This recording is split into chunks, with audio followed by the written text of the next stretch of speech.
I remember that it was very windy. As a typhoon bears down on Taiwan, a 747 hurtles down the runway at Chiang Kai-shek Airport. V1. V1. Your chances of being in an airplane crash are vanishingly small. At a certain time, the plane kind of lost it. On October the 31st, 2000, 159 passengers could not beat the odds. The midsection people, they were killed by and smoke. Many are left wondering, I was in the rear section of the aircraft. could the key to surviving a plane crash be a matter of choosing the right seat? Run as far away as you can!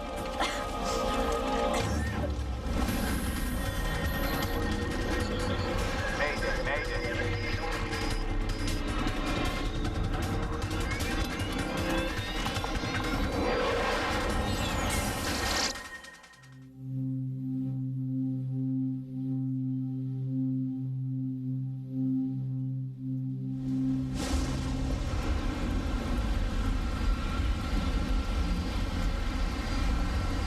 Singapore Airlines Flight 6 taxis to the runway through heavy wind and rain at Taipei's Chiang Kai-shek Airport. Taiwan sits inside Asia's infamous Typhoon Alley, and tonight the island nation is bracing for the worst. Every year we have 3 to 4 typhoons. It was a terrible night for the stormy weather, strong wind, heavy rain. Typhoon Jiangsen, with winds of 160 kilometers an hour, is closing in fast. Flight 6 needs to get airborne before the brunt of the storm hits. Even a 747 can't take off in an actual typhoon. So the closer the storm gets, the more likely it is that these guys are going to get stuck in Taipei. There are 179 people on board the overnight flight to Los Angeles, including business traveler Francois Parent. Being a frequent flyer, I was not too concerned about the weather because that didn't bother me in the past. Parent has requested an aisle seat. The only one available on this flight is in row 65, the second last row of the plane. He has no idea how important his seating assignment will become. As far as I could tell, everything was normal and we were going to take off as usual.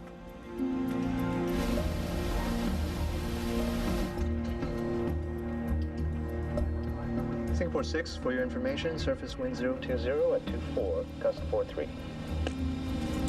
Thank you, sir. Singapore 6. Let me know when it hits 30. If the crosswind hits 30 knots, the crew will have to abandon their takeoff.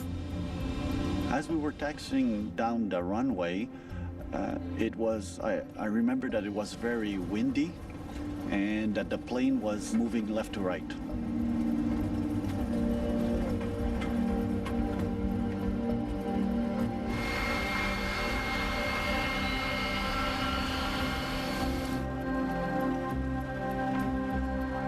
Singapore 6, you are cleared for takeoff, runway 05 left. Okay, thrust left, toga, toga. Captain Fong Chi Kong decides to proceed with the takeoff.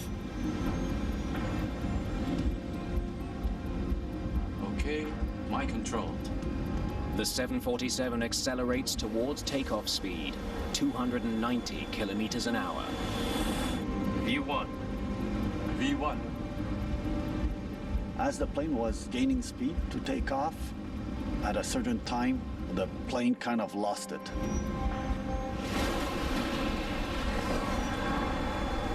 What's happening?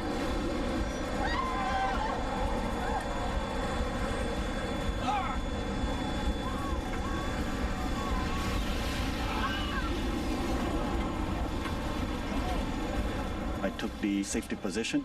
Then I felt the airplane spinning around. It was like inside of a merry-go-round.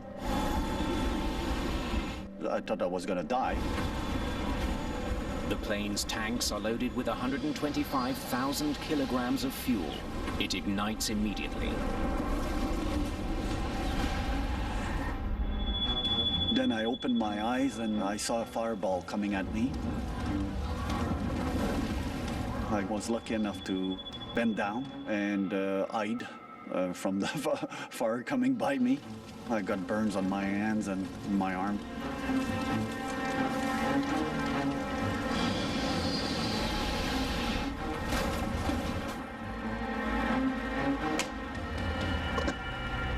Direct emergency vehicles to runway 05 left. Singapore 6. Do you read? Singapore 6. Let's go, go, go!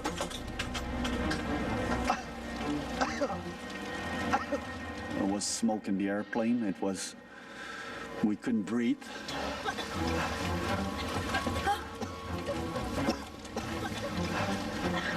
Everybody, move forward quickly. Once you're on the plane, run as far away as you can. Go, go. There was an older person before me, and he had difficulties moving.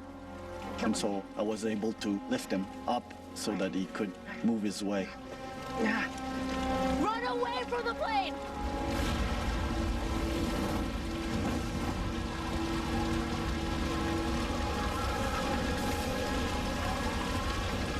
There was a stewardess there.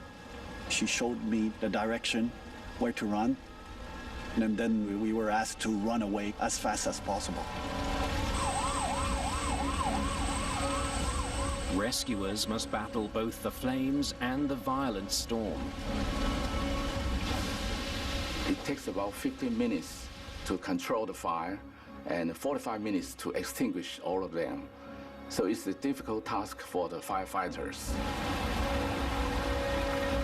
The massive 747 has broken into pieces. Of the 179 passengers and crew, 83 are dead. Most victims were seated in the middle of the plane, where the fuel-fed fire was most severe. Unfortunately, the midsection passengers, they were killed by the fire and smoke. The 96 survivors include all 3 pilots, some passengers in first class, and everyone in the rear section, where François Parent was seated. The tail section, they're broken apart from the midsection, and there was less fire in the tail section, and most of the people survived.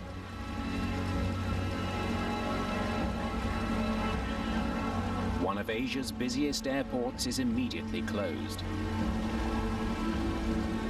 It's now up to the Aviation Safety Council of Taiwan to determine the cause of the disaster. When I went to the crash site, I can see all the wreckage spread on the runway. And most of the wreckage were already burned by the post-impact fire. Jeff Wise is an expert in aviation accidents and their causes. When you're an investigator looking at a crash scene, you have to keep an open mind. You have to assume it could be any conceivable factor, from the machinery to the human factors to the weather to who knows what.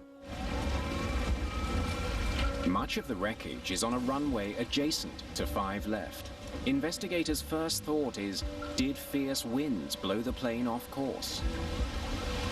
The weather in Taiwan, the whole Taiwan is very bad.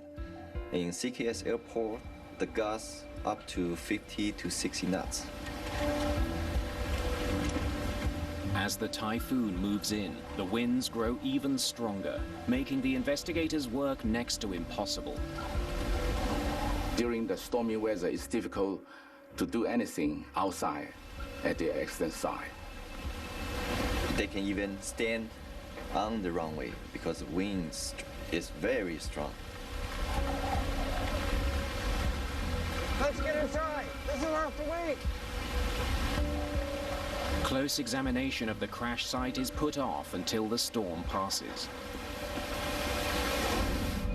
But investigators want to talk to the flight crew right away. Thomas Wang is the ASC's lead human factors investigator. As investigators, we believe that we should interview pilot or operator as soon as possible because we believe that human memory will fade over time. Just as a machine has certain failure modes, ways in which it will most likely break, a human being has specific ways in which they're more likely to fail psychologically. And this is what a human factors investigator is looking for. Captain Fong Chi Kong is interviewed within hours of the crash. What happened? We collided with something on the runway. V1. Just as we hit V1. There's something there!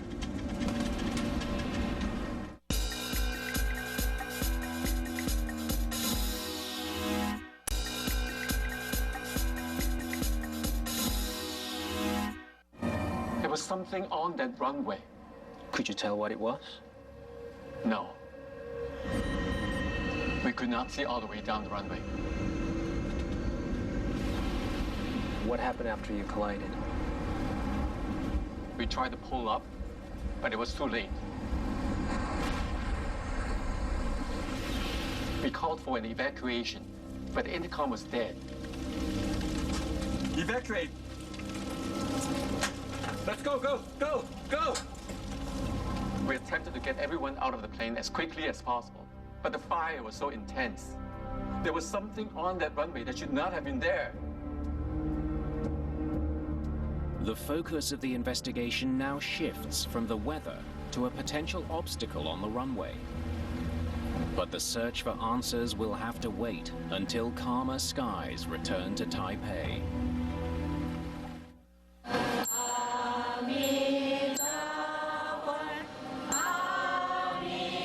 The morning after a fiery crash that claims 83 lives. Chiang Kai-shek Airport remains closed. Thousands of passengers are stranded. For Singapore Airlines, the accident mars an excellent safety record. It's the company's first fatal crash in 28 years. Media speculation focuses on the pilot's decision to take off in the face of an oncoming typhoon. With the weather now improving, investigators scour the wreckage for clues. If Flight 6 collided with something on the runway, they need to figure out what it was. It's difficult for us to collect all of the information, all of the wreckage, because it's blown to everywhere. During takeoff can involve more than one aircraft. In 1990, SkyWest Metroliner preparing to take off from Los Angeles was crushed by a US Air 737 attempting to land on the same runway. 34 people were killed.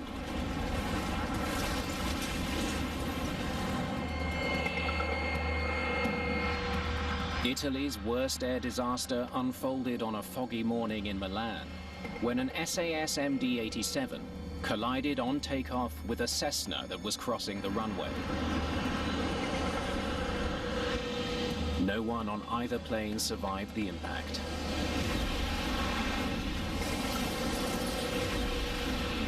"118 people died. Any signs of another plane? And no other flights unaccounted for. But at Chiang Kai-shek Airport, this is quickly ruled out.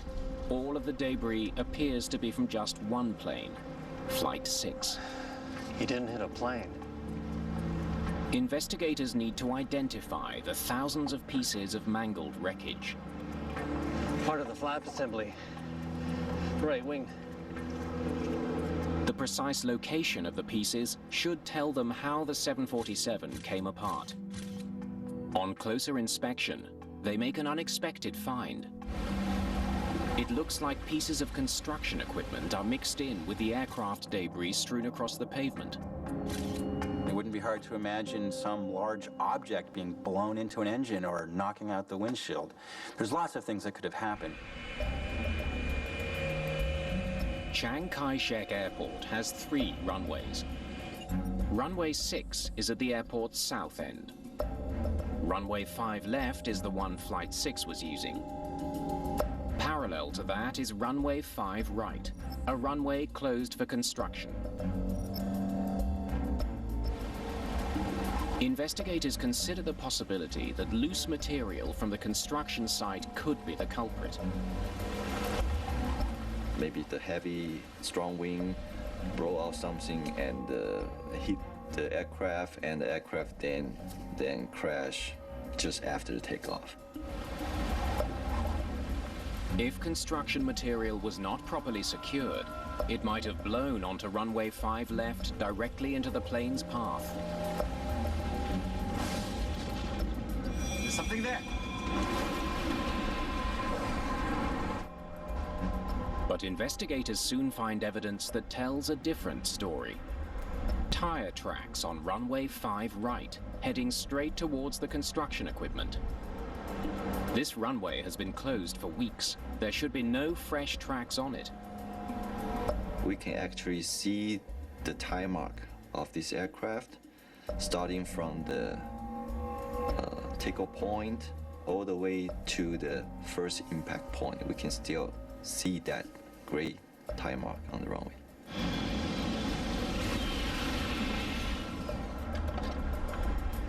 The tire marks on runway 5 right lead investigators to a startling conclusion. This is our point of impact.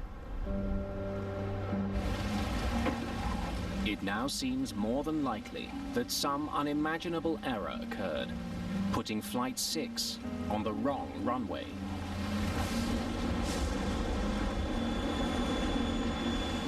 We have to compare the tire mark with the data we collect from the flight data recorder and put it together. The only way to confirm the flight's route is to find the black boxes. The black box is the flight recorder and the copy voice recorder. If we have them, then we can probably find out what actually happened. Both the flight data recorder and the cockpit voice recorder are stored in the rear of the plane, the least damaged section.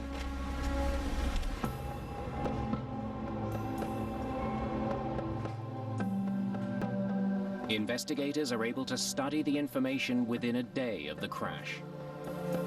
When we get the information out of the recorder, we read it, then we can know the exact position of the aircraft. They compare positioning information from the flight data recorder to a satellite image of the airport. It confirms their theory. Well, he's lining up with the wrong runway. Somehow, the plane ended up on runway 5 right instead of 5 left. 1,243 meters down the runway, he collided with the construction equipment. He was supposed to be here. How did they end up here instead?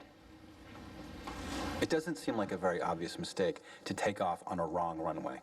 It seems like the kind of thing that shouldn't happen, ever, under any circumstances. For investigators, it's hard to believe that such a fundamental error occurred. Wang decides to interview Captain Fong again. Usually we'll do an initial interview right after the accident, and maybe wait for another day or two.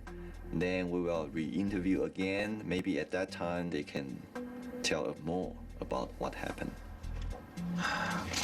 Did you receive this notice?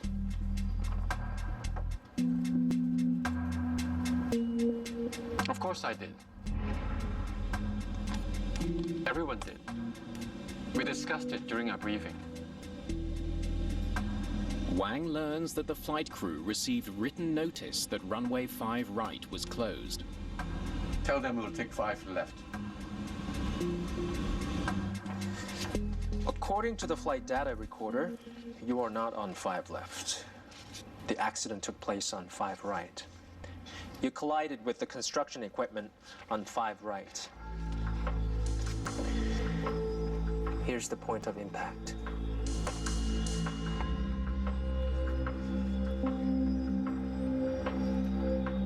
You were taking off from the wrong runway. Impossible.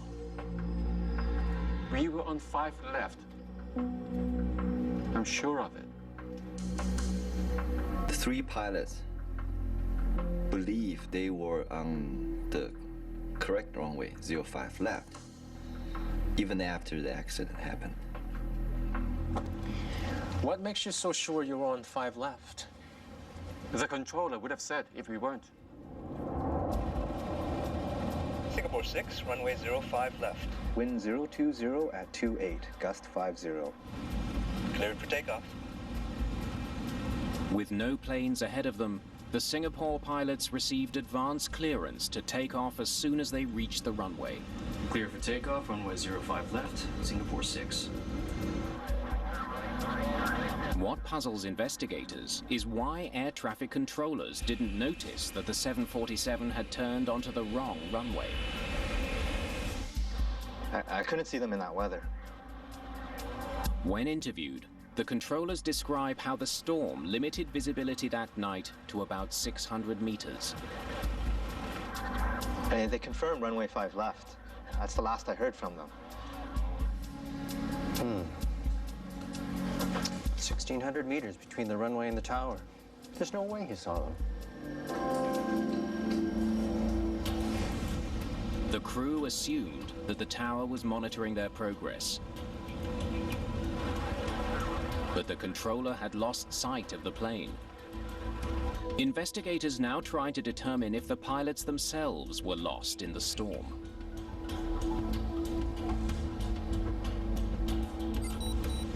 How was the visibility? Could you see where you were going the whole time? We couldn't see very far, but we could see far enough. Cyrano studied the map while I followed the taxi lights. It led us directly to the runway. Okay, green lights are here. It appears that the crew had no trouble seeing their route as they taxied.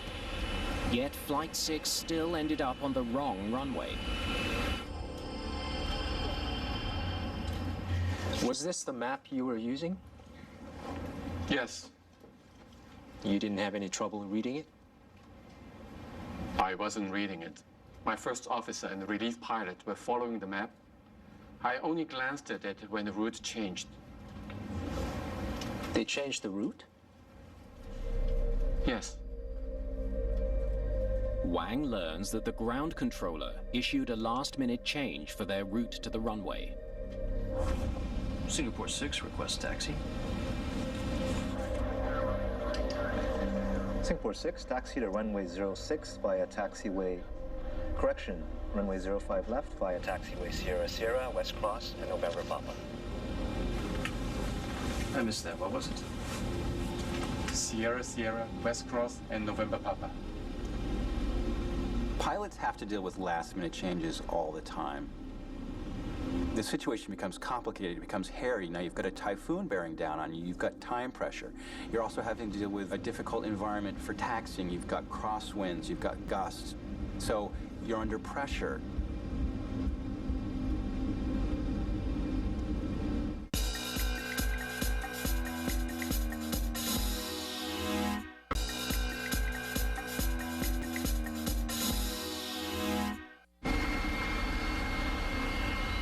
Investigators need to understand how the crew responded to that pressure. They turn to the cockpit voice recorder. If there was any confusion in the cockpit on the way to the runway, the recording could reveal it. CVR can provide investigators a sense of what the environment that the pilot are actually working at. Tell them to take 5 left. What's the latest weather? This is the latest. 02036, gust 52, still within limits. That's better. More on the headwind side. crew runs through all the mandatory procedures. Taxiing slowly. Okay, turning left. Skidding right. A lot of rudder work here. Crosswinds. Yeah. They don't seem confused. What they heard was a crew that was calm, that was focused, that was doing what they needed to do. They're doing the procedure, checklist, they check the weather, they discuss the safety issues.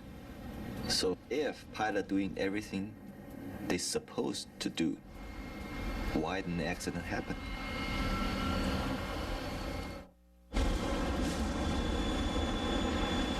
There's something there.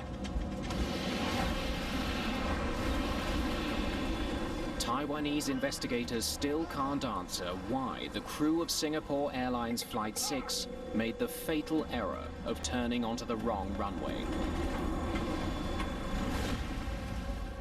They hope the crew's last moments of conversation can provide a clue. I'm going to go very slow here. Otherwise we'll skid. Okay, 9 knots. Normally, a 747 taxis about 25 knots. On this night, they're going 9 knots. They're doing exactly what they should have done, taking it nice and slow. When you've got really strongly gusting winds, you want to taxi slowly. You've not only got to deal with the massive surface area of the tail fin behind you, but you've got a very slick, slippery runway. Okay, wind's okay. From our view, the pilot is pretty much follow the procedure and follow what they have to do. Next one's N1. Okay, second right. Second right, that's right. The plane must now taxi 260 meters further before turning onto runway 5 left. But it doesn't.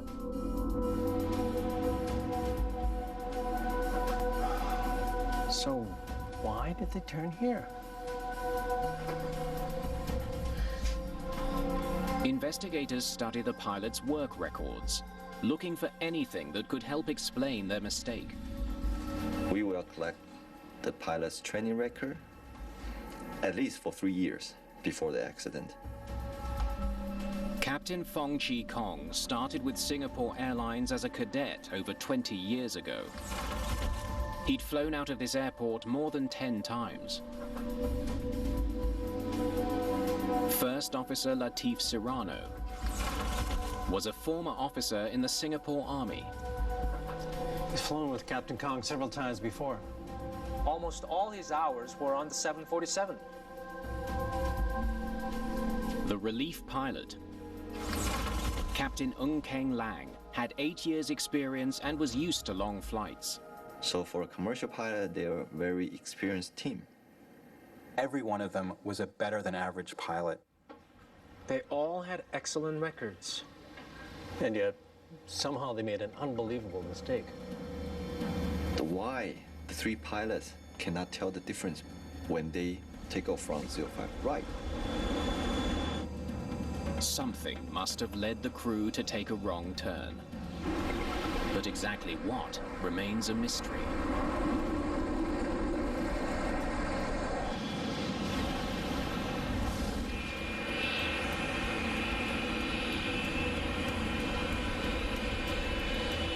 Determined to find out what went wrong on Flight 6, investigators decide to put themselves in the pilot's seat, the cockpit of a 747 at Chiang Kai-shek Airport.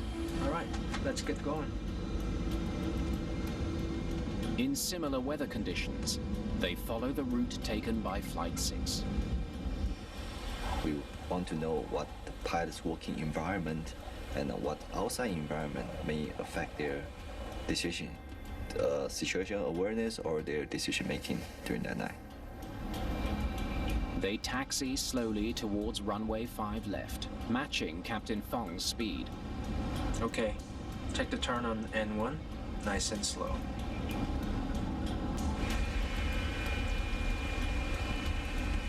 The plane turns onto the final taxiway. From this point, the Flight 6 crew should have taxied past runway 5 right, towards the turn for runway 5 left. Now we continue on to 5 right.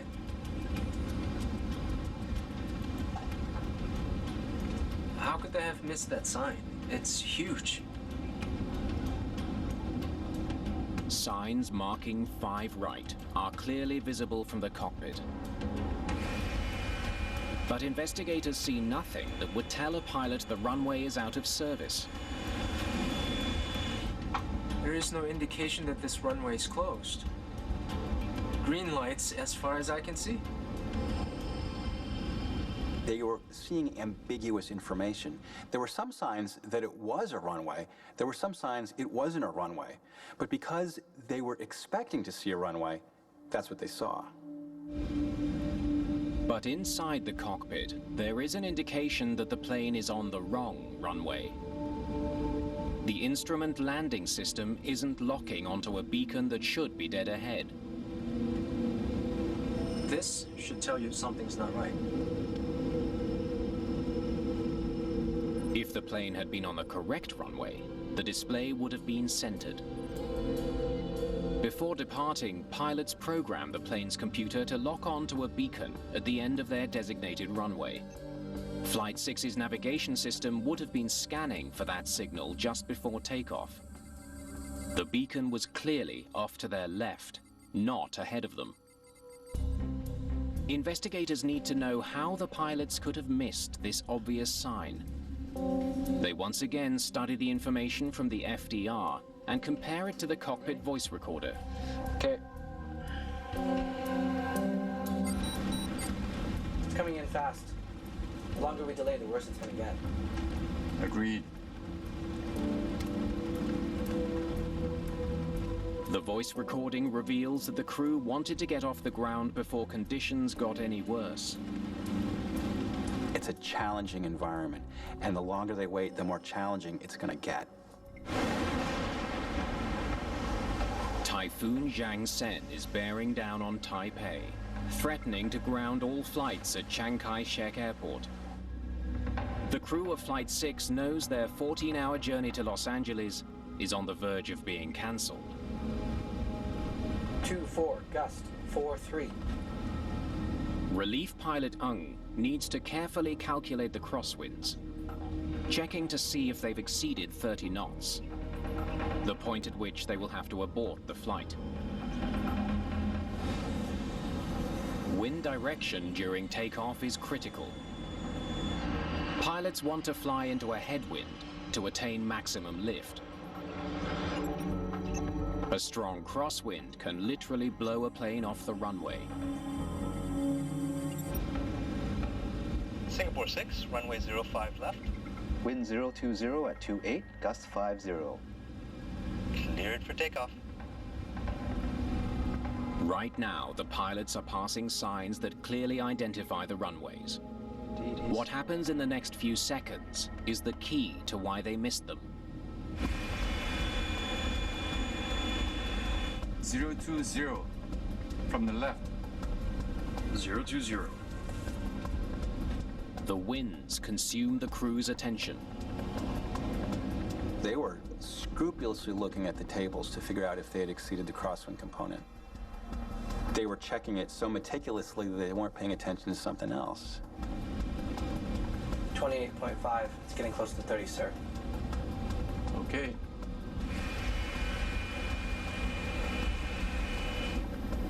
The captain was taxiing the aircraft in very slow speed, and the first officer is doing the before takeoff checklist, and the relief pilot is working on the crosswind component.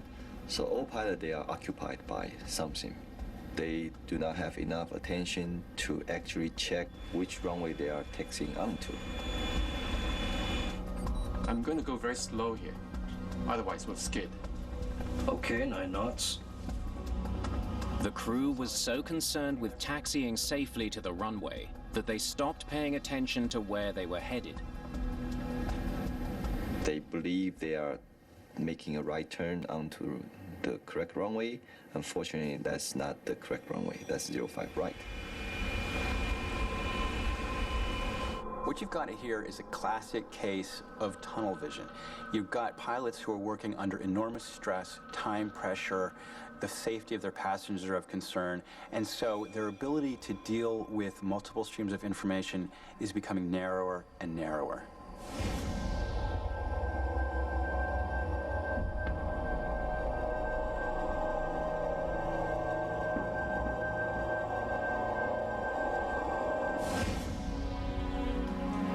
Investigators also consider the possibility that Captain Fong's extreme caution might in fact have worked against him.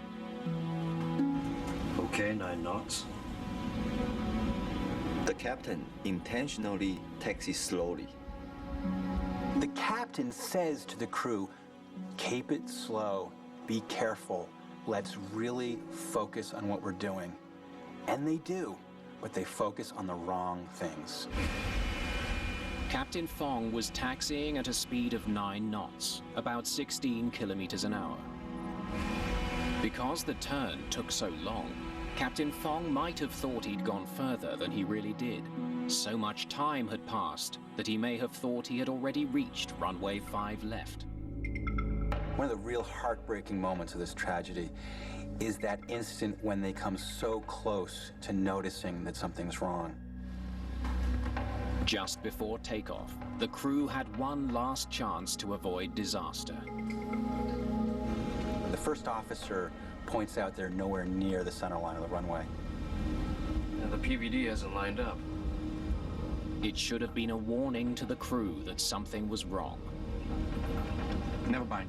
We can see the runway just fine. Captain Fong ignores the warning.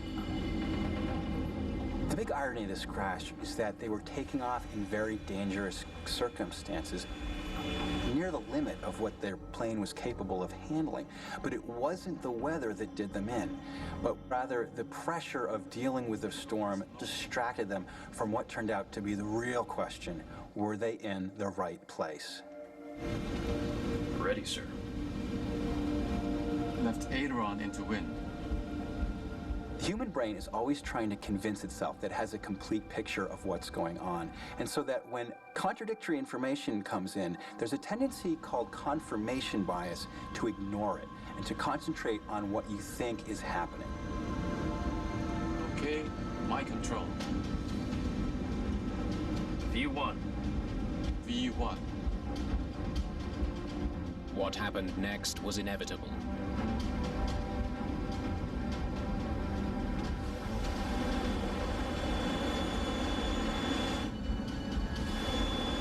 Something there.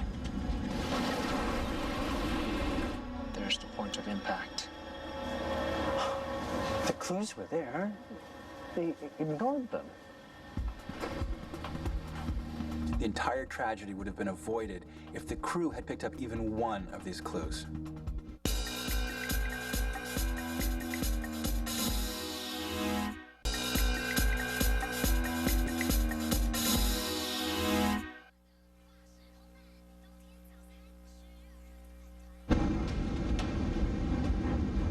It's finally clear why Singapore Airlines Flight 6 ended up on the wrong runway. But with hundreds of planes taking off during the annual typhoon season, the challenge now is to make sure it never happens again.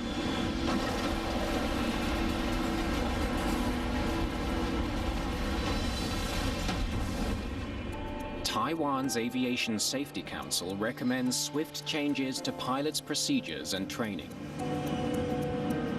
They recommend more frequent communication between controllers and pilots who are taxiing in poor weather.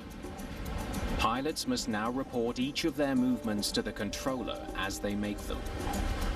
Currently turning left onto taxiway November 1. New checklists are also designed, which include a visual confirmation step, forcing pilots to confirm that they're on the correct runway before they take off. Chiang Kai-shek Airport comes under criticism for keeping an out-of-service runway lit and for failing to either barricade or clearly mark it closed. Chiang Kai-shek was not compliant with current international airport regulations. They didn't have the ground radar that would have told the tower where this plane actually was. In aviation, fatal crashes are the most powerful catalysts for change. Following the disaster, authorities install ground radar at the airport in Taipei. It allows the tower to track a plane's position, even in bad weather.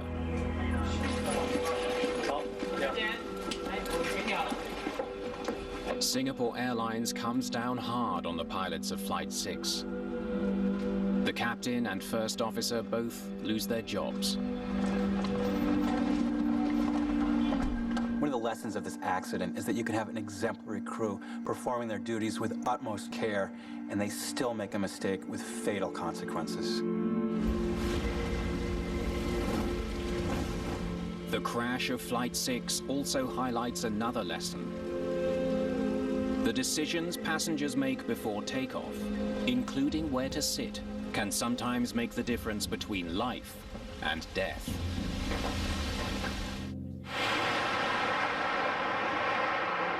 Following his brush with death at Taipei's Chiang Kai-shek Airport, Francois Parent has reason to take credit for his own survival.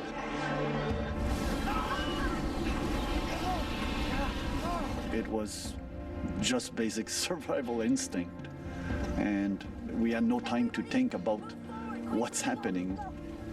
When I realized that my life was at risk, I had a thought for my family, and that gave me the energy to do something to save my life. Run as far away as you can! Go, go! They say that fear is contagious, and that's particularly true in a closed environment where people are fairly densely clustered together. Move forward, quickly! Fear is contagious, but so is courage. Hey, come! Come in!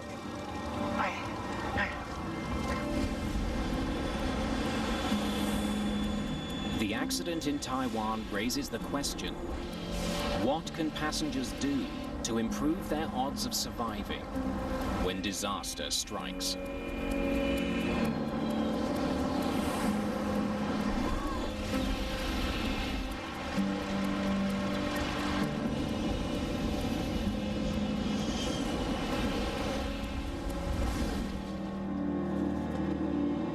Although experts do not all agree, statistics suggest some seats are safer than others. Studies have found that there is a slightly higher percentage of survival in the back of an aircraft. During a crash, the tail section can break away from the main fuselage and the wings where fuel is stored. Though opinions vary, some statistics show that passengers seated at the rear of the plane have the highest average survival rate, 69%. In the over-wing section, that number drops to 56%. In the forward section, your odds of surviving a crash are less than even, 49%. Many experts believe that sitting within 5 rows of an exit gives you the best chance of survival. Also, aisle seats are slightly safer than window seats. I was sitting on an aisle seat in the rear of the aircraft. Most accidents take place on takeoff and in landing. So if you're concerned about surviving on an airplane, that's the time to pay attention. This plane is equipped with 10 exits, 4 at the front, 4 at the back, and 1 over each wing. Please make sure the passengers listen to the safety briefing, they know what they have to do in the first seconds. They know how to get out of the aircraft. In the seat pocket in front of you, there's a safety card. On it, there's a diagram that shows you how to get to the exits. Look at it. Just put in your mind what you have to do to get there. Because when things go crazy in the smoke and the darkness, you won't be able to figure it out. But one statistic stands out above all others. Your chances of being in an airplane crash are vanishingly small. They say it's probably true that you're more likely to get into an accident driving to the airport than you are in the airplane. I think there are better things to worry about than where you're sitting when your airplane crashes.